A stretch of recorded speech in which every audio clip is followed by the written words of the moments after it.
Today we're doing Boston butts, or pork shoulders. I guess some guy in Boston must have had his butt on his shoulders. I don't know. We're doing two different kinds. We've got a traditional bone in, and we've already got this one seasoned up and ready to go. And check out this one. We're gonna do a half-assed Boston butt. Wow! Butterfly. I removed the bone. And so we're gonna get twice the bark on this, and it's gonna cook significantly faster. This is an experiment. We're gonna see how it goes, so stick around to the end and see if it works. As usual, we're gonna put in a mustard binder. And if you've watched our other videos, you know you will not taste the mustard. This is simply helps the rub adhere.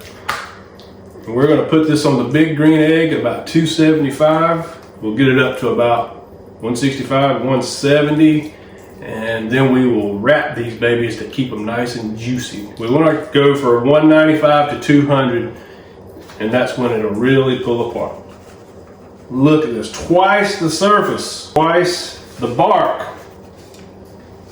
Could be twice the mistakes too. We're gonna find out, so stick around.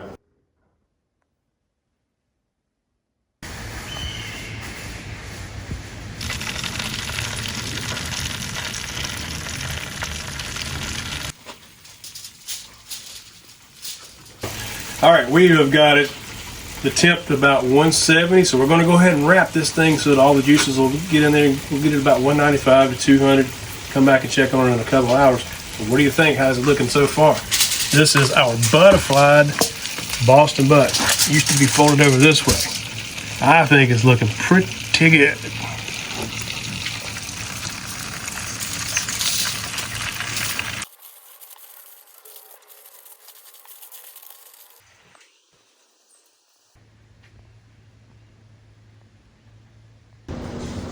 Big old pile of juice in the bottom.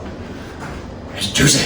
All right, we did two Boston butts. Remember, one regular and one we did a butterfly. This is the traditional whole Boston butt. It has been resting in a cooler for 1 hour. Nice and steamy. Just slide that out. That's pretty meat. So hot, so juicy. Now I'm really interested to see what the butterfly one looks like. Oh yeah, it smells delicious. Let's see if I can get it out of here. No, I can't. It just falls apart. We got some bear claws, but we don't need them. It's so tender, it just falls apart. Look at that. Oh, this one is significantly better, or I should say juicier. We're gonna make some fantastic Hawaiian roll sandwiches tonight. So, it worked. Our half-ass Boston butt. Give this a try. Let me know in the comments what you think, and let me know how you like your Boston butt butterfly.